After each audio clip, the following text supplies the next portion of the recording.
ये सब क्या हो रहा है ये जानने के लिए हमें शुरू से शुरू करना होगा। हेलो एवरीवन, जय श्री श्याम। मेरा नाम है आरती और आज मैं अपने घर से निकल चुकी थी खाटू श्याम जी जाने के लिए। ये मेरा पहला व्लॉग है तो प्लीज़ मुझे जज ना करें और मेरी गलतियों को पूरी तरीके से इग्नोर करें। खाटू पहुंचने ही वाले थे कि गोल्डन वाटर पार्क के यहाँ पे हमारी गाड़ी को रोक दिया जाता है, बोलते हैं यहाँ से आपको पैदल ही जाना होगा। देन हम वहाँ से पैदल ही निकल जाते हैं क्योंकि हमें तो बाबा के दर्शन करने ही थे। तोरण द्वार पहुँचते ही हमें भीड़ का अंदाजा हो जाता है कि आज हमें बहुत ही ज़्यादा भीड़ मिलने वाली थी वहाँ पर। ये पहला गेट था जो कि हमें बंद मिला और भीड़ का तो क्या ही कहना, आप खुद ही देख सकते हैं कि वहाँ पे कितनी क्या भीड़ है।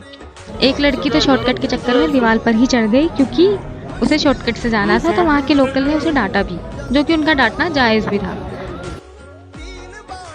ये हमें नेक्स्ट गेट मिलता है वहाँ पे, जो कि ये मेन गेट है बाबा के दर्शन के लिए। अगर आप कभी गए हो, आपने देखा हो तो ये भी हमें बंद मिला। फिर हम लगातार ग्राउंड में पहुँचे। वहाँ पहुँचने के बाद में मुझे ऐसा लग रहा था जैसे मैं कुंभ के मेले में आ गई हूँ, वहाँ इतनी भीड़ थी। फिर हम वहाँ उस भीड़ से निकल के जैसे ही अंदर जाते हैं, बाबा की आरती शुरू हो जाती है। उस टाइम पे बाबा की आरती हो रही थी जिस टाइम पे हम पहुँचे।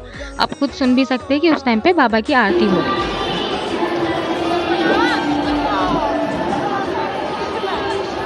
हमारे यहाँ ऐसा ही होता है। बाबा की आरती होने के बाद में आप देख सकते हैं कि ये लोग दीवार से ही ऐसे कूद रहे थे हमारे यहाँ और ऐसा ही होता है। लड़के से लड़की, लड़कियां भी इसी तरीके से कूद रही थी, आप लोग देख सकते हैं।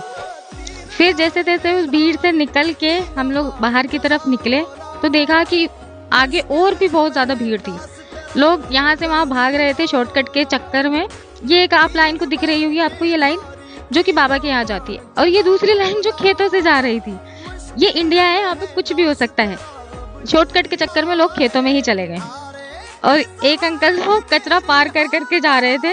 ये आप देख ही सकते हैं वीडियो में कि क्या हो रहा है, कितने कचरे के बीच में से लोग जा रहे हैं, क्योंकि उस दिन भीड़ ही बहुत ज़्यादा थी। मेरी तो उम्मीद से ही ज़्यादा मुझे वहाँ पर भीड़ मिली। इतनी भीड़ थी कि मुझे सफोकेशन हो गया था, क्योंकि मुझे भीड़ से डर लगता है, मुझे फोबिया है। फिर भी जैसे तैसे बाबा का नाम लेते हम अंदर पहुँचे। अंदर पहुँचने के बाद थोड़ी मुझे सुकून मिला, क्योंकि अंदर पहुंचने के बाद में बहुत ही अच्छा लग रहा था। इतनी मुसीबत के बाद में बाबा के दर्शन जो होंगे हमें। कौन क्या बिगाड़े बाबा, तू जो मेरे साथ